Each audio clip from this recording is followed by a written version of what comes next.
إن الحمد لله نحمده ونستعينه ونستغفره ونعوذ بالله من شرور أنفسنا ومن سيئات أعمالنا من يهده الله فلا مضل له ومن يضلله فلا هادي له وأشهد أن لا إله إلا الله وحده لا شريك له وأشهد أن محمدا عبده ورسوله أما بعد. ناظرین کرام السلام علیکم ورحمۃ اللہ وبرکاتہ. آپ کا میزبان عبدالباسط پروگرام الجھنیں لے کر آپ کی خدمت میں حاضر ہے اور اسٹوڈیو میں میرے ساتھ ہیں میرے شیخ محترم جناب حافظ عبدالعظیم عمری مدنی حفظہ اللہ. شیخ صاحب السلام علیکم ورحمۃ اللہ وبرکاتہ. وعلیکم السلام ورحمۃ اللہ وبرکاتہ. ناظرین کرام، جیسا کہ آپ جانتے ہیں، آپ کو یاد ہوگا کہ پچھلی مجلس میں ہم نے سود کے تعلق سے گفتگو کی تھی، اس کی قباحتیں کیا ہیں اور سود سے بچنے کے عملی تدابیر کیا ہیں. ہمارے شیخ محترم نے حلقے کے آخر میں یہ بات بتائی تھی کہ الحمدللہ عالمی سطح پر کوششیں ہو رہی ہیں غیر سودی قرض دینے کے لیے، اور اس کے لیے الحمدللہ اسلامی بینک قائم ہو رہے ہیں عالمی سطح پر، مسلم دنیا میں بھی اور غیر مسلم دنیا میں بھی. آج کی اس محفل میں بھی ہماری جو گفتگو ہے وہ قرض سے متعلق ہے. زیادہ تفصیلات آپ کے سامنے نہیں آ سکی تھی. آج قرض کے ہر زاویے سے ہم گفتگو کریں گے انشاءاللہ العزیز، اور یہ جاننے کی کوشش کریں گے جو قرض بہت بڑا مسئلہ ہے لوگوں کے لیے، اسی تعلق سے انشاءاللہ العزیز آج ہماری گفتگو ہوگی. سب سے پہلے میں شیخ محترم سے جاننا چاہوں گا کہ قرض لینے دینے میں شیخ کیا قباحت ہے؟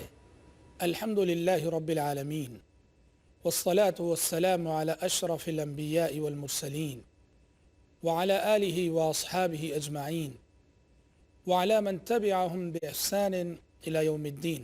اما بعد، آپ نے سوال کیا ہے کہ قرض لینے دینے میں کیا کوئی قباحت ہے.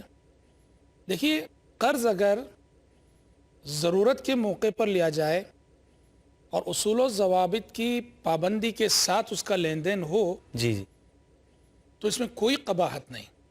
بے شک. اور اس کی اس سے بڑی دلیل کیا ہو سکتی ہے کہ خود پیارے نبی صلی اللہ علیہ وسلم نے قرض لیا ہے.